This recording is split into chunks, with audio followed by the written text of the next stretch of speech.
أهلا بيكم معايا في بودكاست نقطة ومن أول السطر، ولسه مكملة معاكم سلسلة حلقات حكايات أعجبتني. وحلقة النهاردة بعنوان مش كل كتاب بيبان من عنوان. الضحكة مش دليل فرح، انت ممكن تبكي من السعادة، ممكن ترقص من الوجع. النعمة اللي كل الناس بتحسدك عليها ممكن تكون نقمة عليك. مش كل مظهر بنشوفه واضح قدامنا بيدل على جوهره الحقيقي، ومش كل الكتب بتبان من عنوانها. مش كل إنسان حقيقته واضحة ونقدر نعرفها من مظهره. يا ريت كانت حياتنا بقت أسهل من كده بكتير. وخليني أحكي لكم حكاية النهاردة اللي عجبتني. والحكاية بتقول: كان في حكيم في زمن بعيد في قرية هادية، ناسها طيبين، دايما بيلجأوا له علشان يحللهم مشاكلهم وينصحهم. والحكيم كانت سمعته دايما سابقاه بالخير، طبعا بيساعد المحتاج وكريم مع كل اللي حواليه، وما فيش مشكلة ما بيلاقيلهاش حل. بيشارك الناس في الأحزان قبل الأفراح، وبيساعد أهل قريته والقرى المجاورة كمان. لما بتيجي سيرته في أي مكان كل الناس بتشكر فيه وفي أخلاقه وحكمته، ده اللي الناس شايفاه. أما الحقيقة فالحكيم كان زي باقي الناس، شخص عادي جدا، عنده مزايا وعيوب، بس من كتر ما كان بيسمع الناس بتتكلم عنه ازاي وشايفينه ازاي بقى بيخاف عيوبه تبان. الحكيم كان متجوز بس ما كانش سعيد مع مراته، وطبعا ما يقدرش يبين ده حكيم. وابتدأ يحس ان مراته مش كفاية، فقرر انه هيتجوز عليها بس في السر. وفعلا اتجوز الحكيم في قرية بعيدة عن قريته شوية علشان محدش يعرف، وبالذات مراته الأولى.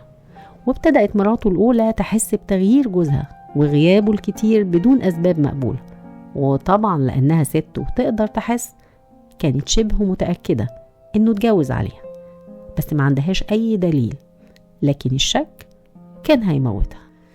فقررت إنها تروح وتسأله بمنتهى الوضوح، وطبعا جوابه كان: لا، دي أوهام في دماغك وما عندكيش دليل عليه، ده شك وسوء ظن منك فيا، حرام عليك يا شيخ.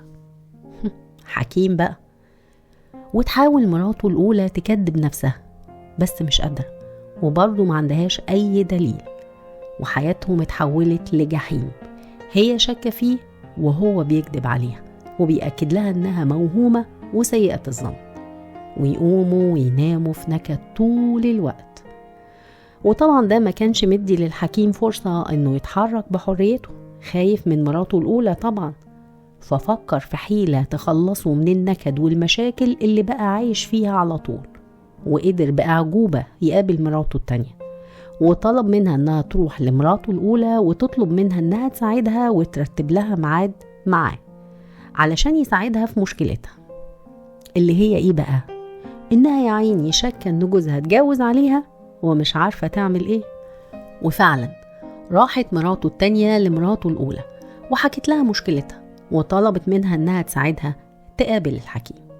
واكيد الست اتعاطفت معاها جدا وصعبت عليها، ما هي حاسة باللي هي فيه. وجه اليوم الموعود، وقعد الحكيم بين مراته الأولى والتانية.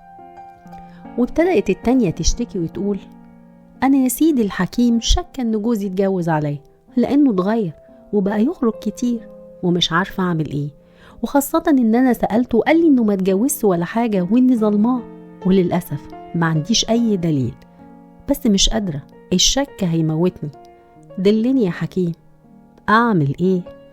وهنا اتحمس الحكيم وقال لها: دي أوهام في دماغك يا بنتي، مفيش عندك دليل عليه. هو أنت مش سألتيه وقالك ما حصلش؟ يبقى اللي أنت فيه ده سوء ظن والعياذ بالله.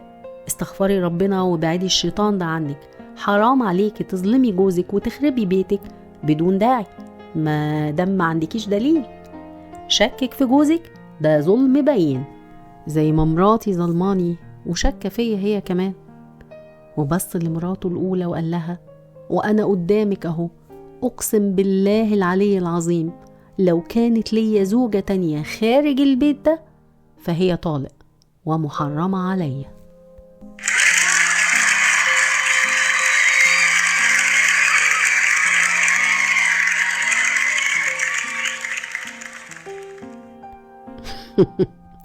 فبكت مراته الأولى وقامت باست دماغه وقالت له: وأنا أقسم لك إني عمري ما هشك فيك تاني بعد النهاردة، حقك عليا.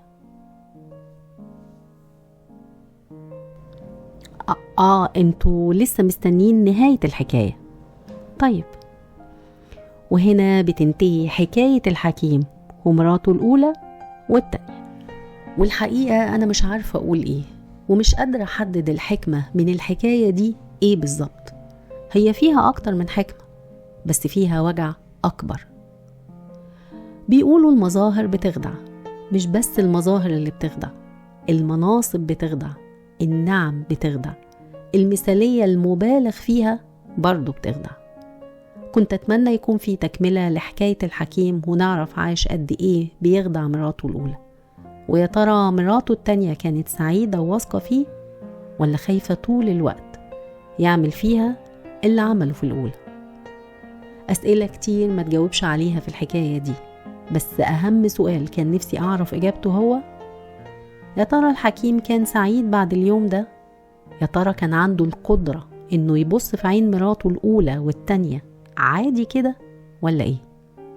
أشك.